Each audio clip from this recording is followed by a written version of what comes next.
Halo, selamat siang Tribuners. Kembali lagi di Bincang Kesehatan. Nah, Bincang Kesehatan hari ini saya sudah bersama dengan Dr. Andreas yang akan memberikan edukasinya mengenai COVID-19 varian Omikron.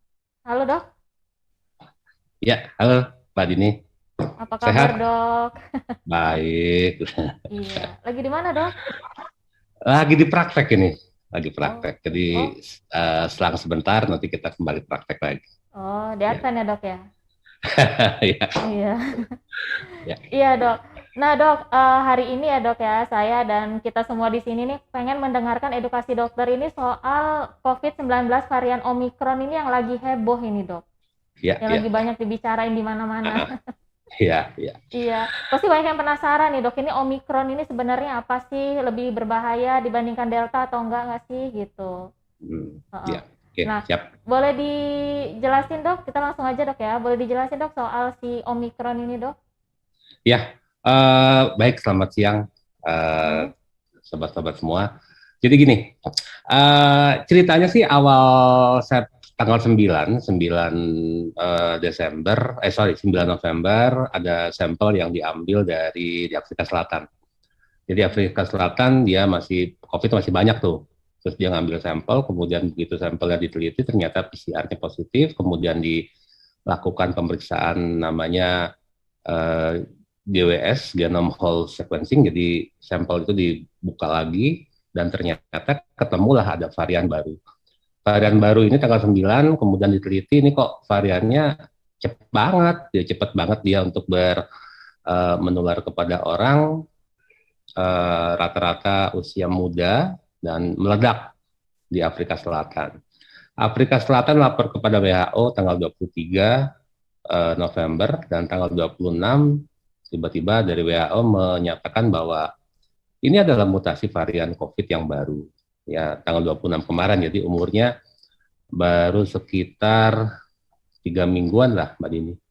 Nah, begitu diumumkan varian COVID-19 Omicron yang baru ini, penamaan Omicron didasarkan dari alfabet ya, dari bahasa sana, dari alfa, beta, eh, delta, dan sebagainya. Dan yang ke-15 adalah Omicron. Dan ternyata diikutin oleh penemuan di negara-negara lain. Nah, yang kasihan memang Afrika Selatan sebagai yang menemukan varian ini, dia yang nemuin, tapi ternyata dia di-ban di hampir 38 negara update kemarin, termasuk Indonesia. Jadi virus ini varian baru dari COVID, seperti kita ketahui, COVID ini kan variannya banyak banget, dari alpha, beta, dan kemarin kita ketemu sampai bulan Juli yang mungkin Mbak Dini masih ingat, kita kekurangan oksigen di mana-mana, sampai rumah sakit juga full, itu adalah varian Delta. Nah sekarang varian Delta, Indonesia lagi turun-turunnya, lagi anak-anaknya, lagi landai-landainya, saya juga lagi nyantai, memang nggak ada COVID, dah sebulan lebih di Lampung, tiba-tiba Jilgur aja ada berita, dok siap-siap, ada varian baru namanya Omicron. Dan ternyata memang dari beberapa penelitian yang masih berlanjut sampai hari ini, varian ini disinyalir lebih cepat menular. Tapi kalau untuk derajat keparahannya sih masih sama lebih rendah sebetulnya seperti virus biasa, seperti flu biasa. Tapi kita juga nggak boleh lengah karena kalau kita masih ingat dulu waktu bulan Juli ada ketemu varian Delta di Lampung, virusnya biasa kok varian Delta, tapi rupanya menyebabkan ledakan tempat tidur di rumah sakit di Lampung sampai oksigen susah pada waktu itu. Jadi gitu Mbak Dini. Jadi awalnya dari Afrika Selatan dan update terakhir Singapura 1, Malaysia 2, sudah ada di negara tetangga, dan Indonesia sudah di tengah-tengah sekarang. Sampai hari ini Indonesia belum ada. Ya alhamdulillah masih zero lah untuk kasus Omicron ini. Ya, Mm-mm. itu Ya. Mbak Dini. Nah, gejala dari si Omikron ini nih apa nih, Dok? Dengar-dengar itu mirip banget sama influenza ya, Dok ya? Ya, ya, itu bisa dijelaskan. Jadi gini, Mm-mm. virus ini kan suatu makhluk hidup sebetulnya. Virus makhluk Mm-mm. hidup, virus ini bermutasi, jadi dia tergantung inangnya. Jadi kalau dia di orang yang jelek, yang imunnya dia akan menyakin lebih parah, sama seperti Data dari influenza. situs resmi Influenza di COVID-19, pasien negara corona yang sana kalau dia dinyatakan masuk ke sembuh hari tempat ini orang yang bertambah sebanyak komorbid 300. jadi lebih parah, tapi kalau kena ke orang yang dewasa muda ya biasa-biasa aja. Nah, di dalam satu komponen dari virus Omicron ini ternyata ada yang satu mutasi gen yang mirip seperti manusia, sehingga dia lebih gampang menyerang manusia. Tetapi ya alhamdulillahnya gejala dari virus Omicron ini bukan seperti yang dulu, seperti sesak napas, demam tinggi sampai nggak sadar, sampai susah bernapas, sampai hilang penciuman. Tapi yang sekarang ini malah lebih seperti virus flu biasa, seperti influenza. Jadi batuk, pilek, pegal-pegal, seperti flu-like syndrome namanya kalau kita dokter kita mengatakan, artinya lebih ringan. Menurut beberapa laporan yang dikumpulkan oleh WHO, kematian tidak ada sama sekali.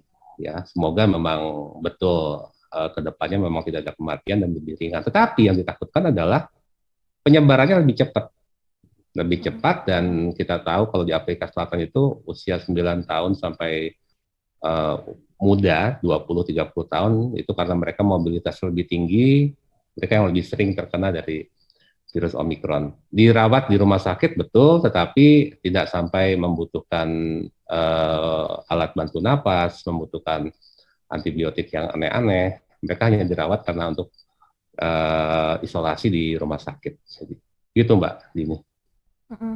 Iya, ini kan mirip ya dok ya dengan influenza biasa ya dok ya. Nah nanti untuk membedakannya dok, ini influenza karena Omicron dengan influenza kita sehari-hari itu gimana itu dok? Apa harus PCR kah?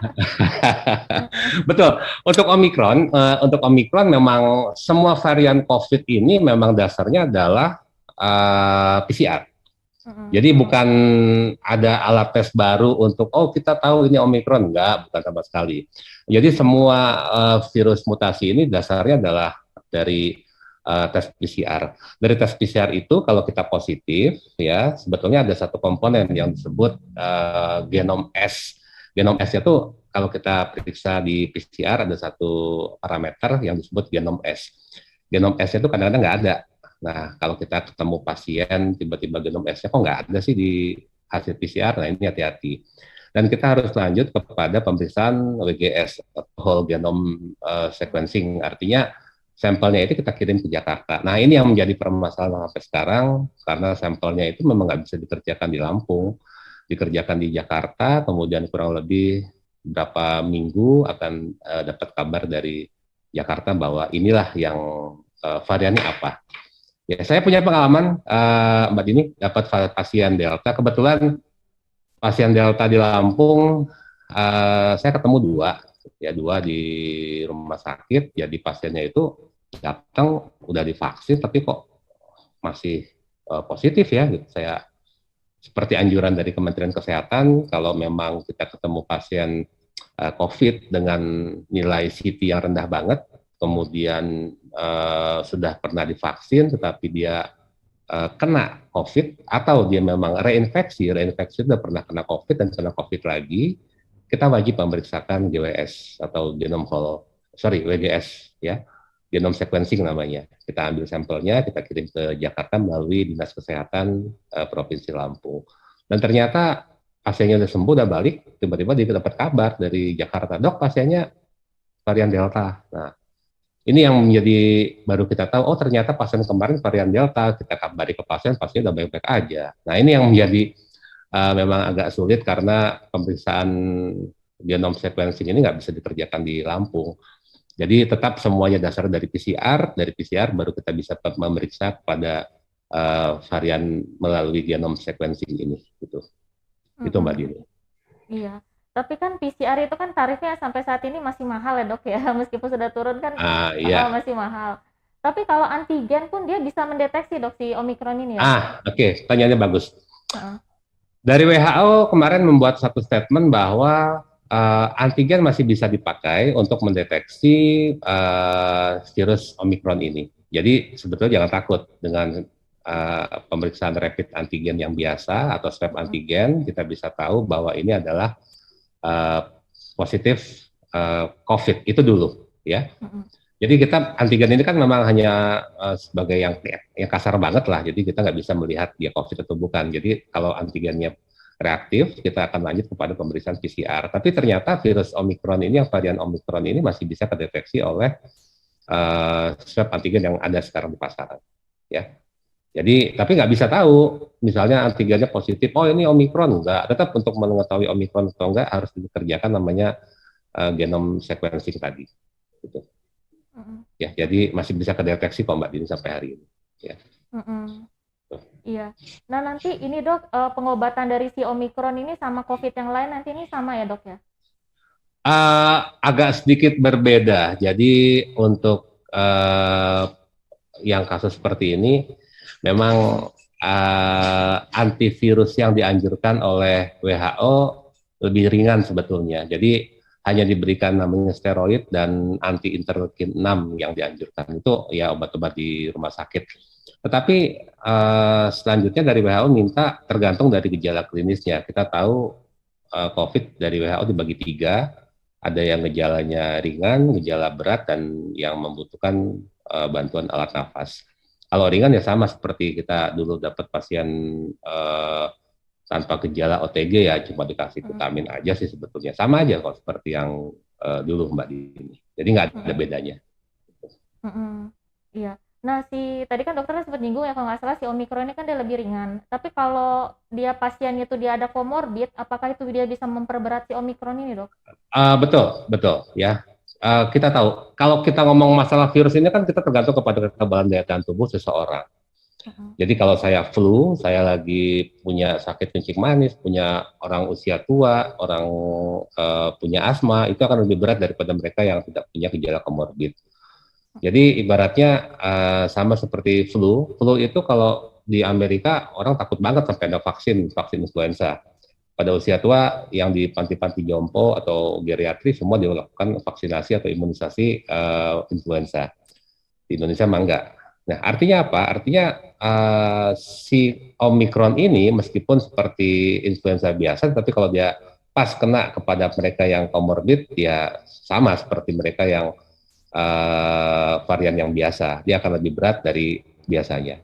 Ya, tapi meskipun sampai hari ini tidak ada yang dilaporkan sampai meninggal, tetapi beberapa dirawat ya usianya lebih condong ke usia muda. Jadi kalau untuk menjawab pertanyaannya sampai sekarang belum ada laporan, tapi saya punya pendapat seperti itu, Mbak Dini. Jadi kalau memang kena ke orang yang punya komorbid pasti lebih berat dari biasanya. Gitu Mbak Dini. Iya. Nah dok, ya untuk mencegah si Omicron ini ya jalan satu-satunya ya vaksin ya dok ya? Vaksin hanya salah satu dari Omicron. Jadi karena sampai saat ini kita belum dapat Omicron, jadi sebetulnya jalan satu-satunya adalah nutup semua pintu masuk dari luar negeri ke Indonesia, Mbak Dini. Kemarin mungkin ada berita ada 4 orang dari Turki habis jalan-jalan, dia bilang, oh ini kena Omicron dari Bekasi kalau nggak salah. Ternyata hari ini dibantah oleh Kemenkes, itu bukan Omicron, itu Delta. Nah, sebetulnya butuh satu tempat adalah tutup semua pintu masuk ke Indonesia. Itu yang paling utama. Jangan sampai yang dari Omicron kebawa ke Indonesia. Itu ke satu. Yang kedua adalah vaksinasi, betul. Meskipun disinyalir beberapa vaksin ternyata dia bisa menurunkan efektivitas vaksin dari oleh si Omicron ini, tapi tetap masih bisa efektif. Yang ketiga adalah protokol yang sudah diterapkan pemerintah, PSBB itu PPKM menaikkan level PPKM itu saya sebenarnya sangat setuju. Jadi PPKM dinaikkan levelnya sesuai dengan wilayah masing-masing sehingga apalagi di Natal tahun baru ini jadi memang bisa ditekan untuk mobilisasi dari masyarakat sebetulnya. Ya. Jangan sampai nunggu Omikronnya masuk baru kita heboh gitu. Sekarang kan belum ada Omikron. Jadi kalau sebelum ada Omikron ya harusnya ya ditutup aja sih. Jangan sampai lockdown. Maksudnya yang dari luar negeri ini yang menjadi satu catatan bagi pemerintah kita seharusnya. Itu Mbak Dina. Iya. Tapi sulitnya sekarang masih banyak ya dok yang belum mau vaksin itu dok. Nah itu. Iya kan dok ya? Saya capek. Jadi ya gini loh Mbak Dini, hoax yang beredar di masyarakat kan nggak mau vaksin. Dok saya punya asma nggak mau vaksin. Oh, saya nggak ada urusan. Saya bilang semua yang datang ke saya minta. Ya, selama dia tidak ada komorbid dan tidak komorbidnya ditentukan oleh dokter spesialis dalam bidang saya, dalam paru, aman ya saya akan minta untuk vaksin. Saya minta sama masyarakat sih divaksin dong. Kalau nggak bisa vaksin nanti nggak bisa naik haji, nggak bisa umroh. Apalagi dok saya mau pulang kampung nanti Lebaran atau Natalan, nggak bisa naik pesawat, nggak bisa nyebrang ya. Itu yang paling nomor satu. Yang kedua, vaksin ini kan kita membentuk antibodi untuk diri kita sendiri lah. Minimal kita ada antibodi terhadap COVID, mau vaksin apapun lah ya. Jadi saya menghimbau juga sama masyarakat ya vaksin lah. Dok takut ya, kalau takut ya konsultasi lah sama dokter. Saya punya jantung, saya punya kencing manis, saya punya asma ya. Tiap hari di praktek mereka datang, dok minta akses ke vaksin. Ya kita periksa dulu, kalau memang ACC vaksin nggak ada masalah, ya silakan divaksin. Tapi at least hampir pasien yang datang ke saya ternyata nggak ada masalah dengan vaksin, malah ada bapak-bapak yang udah kena usia di Advent, saya sebut Advent, mohon maaf, usia 70 tahun, habis kena serangan jantung, habis pasang ring, punya sesak napas, dia udah vaksin 2 kali dan dia marah-marah. Siapa sih yang nggak mau vaksin? Kalau bisa vaksin sih, saya juga kuat kok. Saya aja kuat gitu divaksin, nggak ada masalah. Jadi artinya dia malah memberikan testimoni sama pasien-pasien lain bahwa saya udah kena sakit jantung, saya punya asma, pasien dokter Andreas, dan ternyata saya vaksin dan nggak ada masalah gitu. Jadi intinya ya, ayolah mari kita sama-sama vaksin, bukan untuk saya saja, untuk pribadi, tapi untuk kita semua gitu. Iya. Dok, ini dok kalau boleh saya mau nanya, kita udah vaksin kedua, kita perlu vaksin booster nggak dok? Apa cukup sampai kedua aja? Iya, jadi gini, Omikron ini saya juga ada mau cerita. Ada satu, kalau kita virus mutasi ini kan artinya berubah menjadi lebih baik atau lebih jelek sebetulnya. Nah, si virus Omikron yang COVID Omikron ini dia ada satu kemampuan bahwa dia bisa menghindari antibodi. Jadi escape antibody. Jadi kalau antibody kan kalau misalnya di rumah Mbak Dini ada satpamnya ada penjahat, dia langsung nangkap ini penjahat. Jadi dia datang kedua kali, ini penjahat yang kemarin, dia bisa ditangkap. Tapi ternyata dia punya kemampuan untuk menghindari antibody. Jadi kalau pasien COVID-nya ini datang yang pertama, dia udah ketahuan, tapi kalau dia datang yang kedua, ketiga, dia bisa menghindar si Omikron ini. Ya, artinya apa? Artinya dia bisa menyebabkan seseorang terkena reinfeksi untuk yang kedua kali. Reinfeksi itu infeksi COVID yang kembali. Tapi jangan takut, efektivitas dari vaksin masih di atas 70 sampai 80%. Artinya masih bisa menangkal virus dari COVID ini. Pertanyaannya mengenai booster, seyogyanya sih beberapa penelitian bilang sebaiknya ada booster untuk yang ketiga. Kenapa? Untuk menaikkan kadar antibodi kita sehingga kita bisa menghadapi nanti untuk varian yang baru. Ya saya kebetulan kalau tenaga kesehatan udah 3 kali semua udah dapat booster. Tapi Pak Jokowi juga kemarin bilang disarankan memang dicanangkan mungkin tahun 2022 mulai bulan Januari akan ada vaksin COVID yang booster. Ya kita berharap banyak lah dengan adanya vaksin yang ketiga atau booster ini bisa meningkatkan imun antibodi seseorang terhadap COVID ini, Mbak Dini. Sangat-sangat efektif sebetulnya. Iya. Oke, Dokter Andreas, sebelum saya tutup, ada yang mau dokter sampaikan, dok? Ya, jadi kepada masyarakat, meskipun memang ada virus varian baru, Omikron, tetap yang katanya lebih ringan, ya, tetap kita waspada. Jangan sampai yang ringan nanti menjadi lebih berat di kemudian hari, tetap jalankan protokol, ikuti aturan pemerintah, PPKM, dan tetap vaksin sebelum vaksinnya nanti berbayar. Jadi lebih baik kalau memang masih gratis ya pakai aja. Kalau memang Bapak Ibu takut mengenai vaksin, silakan konsultasi sama dokter Anda di wilayah Anda. Nggak bisa menjawab, silakan konsultasi dengan spesialis yang ada di tempat-tempat wilayah Bapak Ibu sekalian. Ya. Mungkin itu aja, Mbak Dini. Iya. Ya. Oke, Dokter Andreas, terima kasih banyak atas edukasinya hari ini, dok ya. Siap, Mbak Dini.